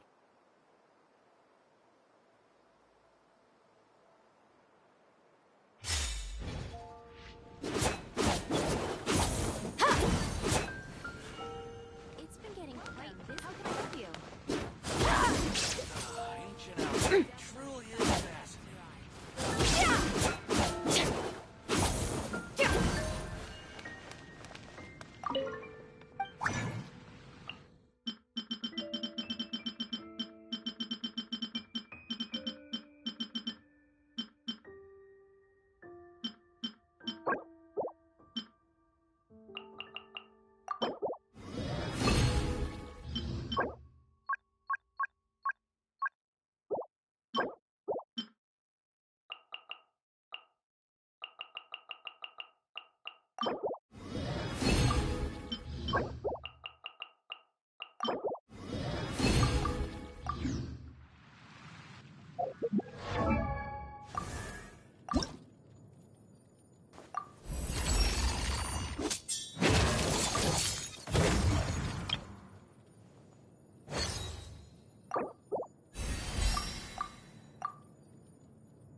Haven't you heard? There's a strange wanderer near Wolfendom.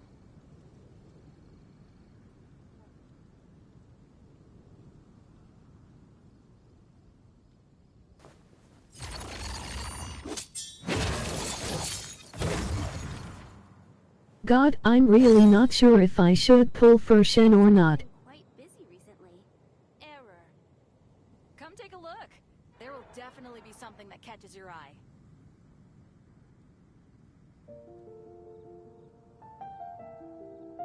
Where do we come from? And where are we going?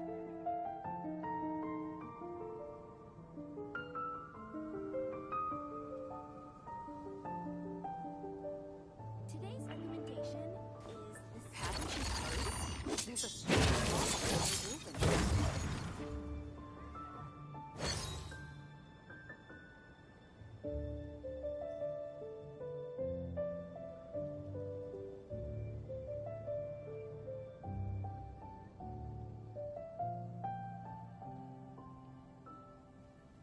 It's been getting quite busy recently. The Abyss is like the world's shadow. It's always there, and it will never perish. Something that catches your eye.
Huh?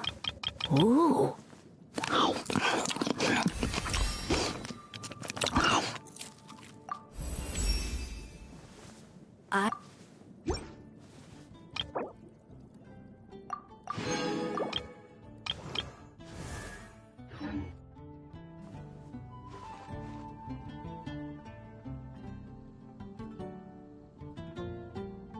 It's been getting quite busy recently.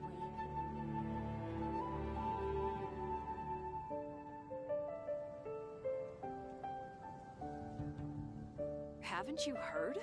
There's a strange All things come to an end. Even time itself.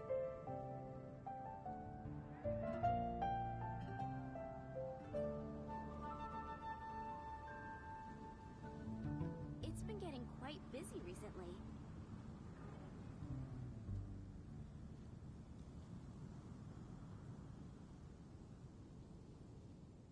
Come take a look. There will definitely be something that catches your eye.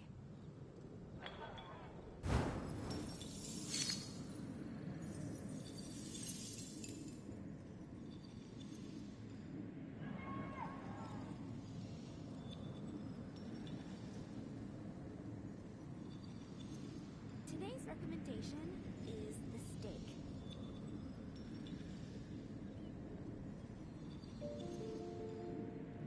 Come take a look. There will definitely be something that catches your eye.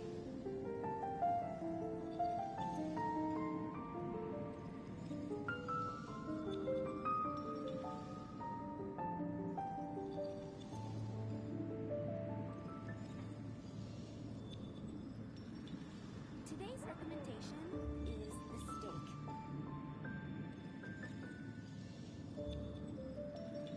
Come take a look. There will definitely be something that catches your eye.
I applied for vacation. You remember too, right?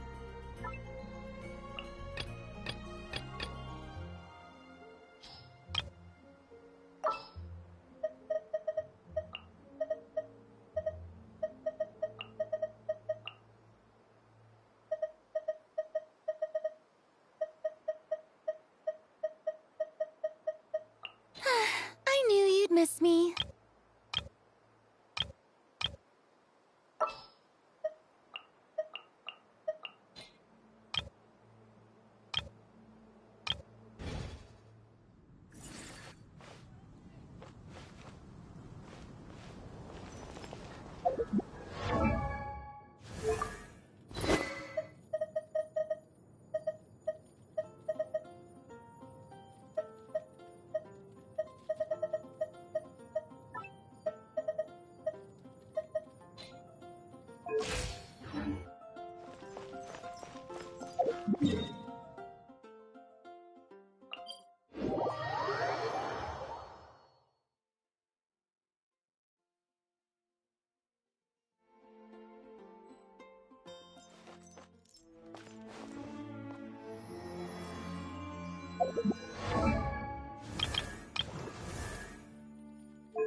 I think I'll end the stream.